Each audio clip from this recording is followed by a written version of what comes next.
Hello, welcome once again to Talking Drum. We're here for a second day at Musicport Festival, which is a world music festival.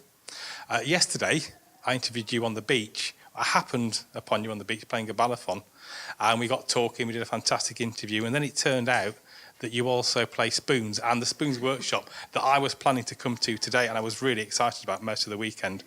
It turned out you were running it. Tell us about spoons as a musical instrument and not a culinary implement.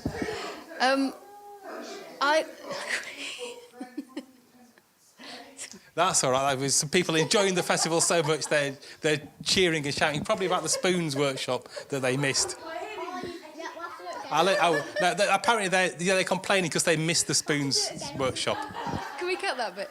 We can cut that bit. Yes, we'll cut that bit. Or I'll leave bits. We'll see. What did you say? Tell me about spoon playing. Yes.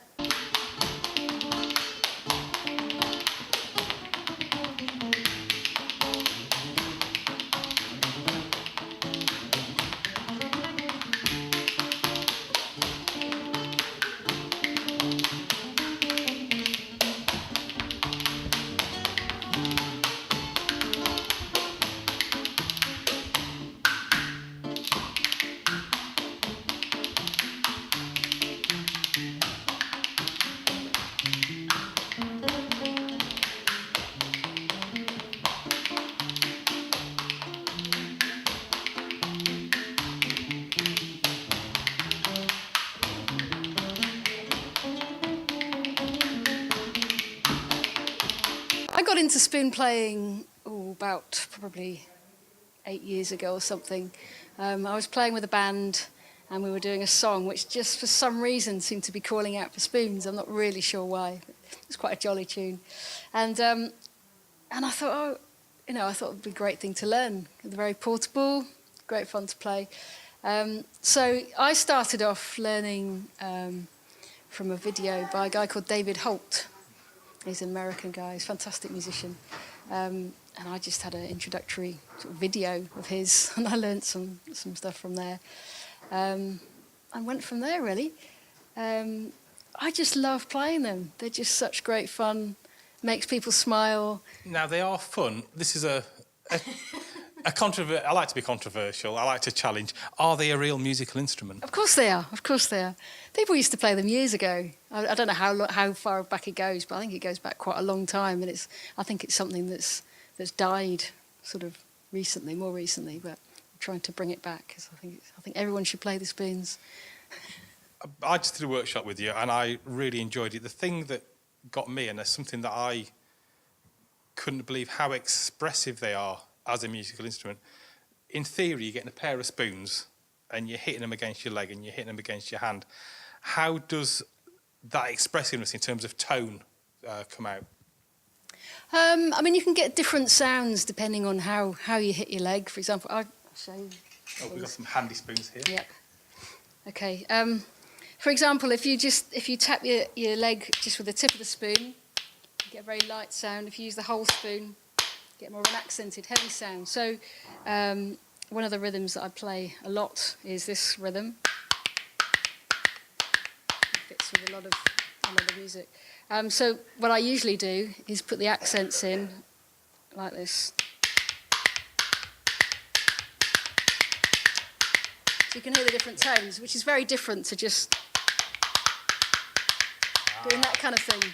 Which I didn't go into in the workshop, but that is, yeah. Because I was wondering, because I saw you did a brief performance before we started while we were waiting for people to turn up, and that was the thing that suddenly struck me. I've seen people play spoons before, and it's normally things like, something from the 1970s of some family that all play wooden kitchen spoons together.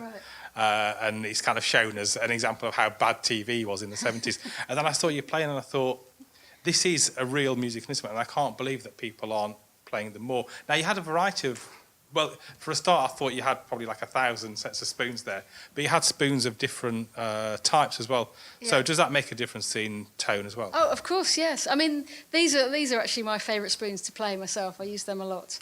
Another pair that I use a lot, just because I like them, are these, which came from my mum and dad's cutlery drawer.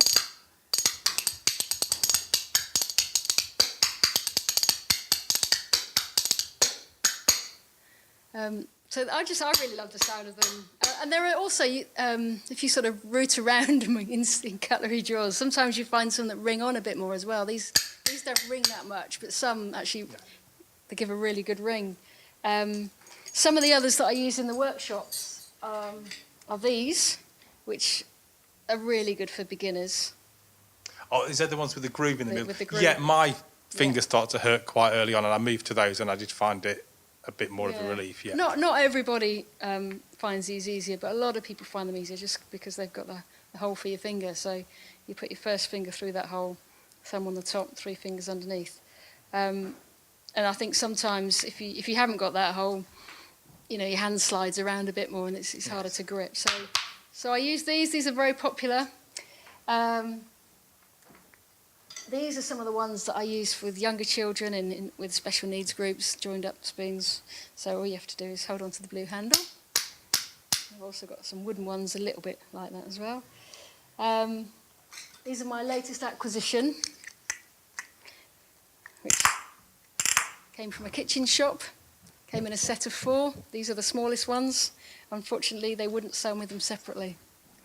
So I now have a lot of very large spoons as well.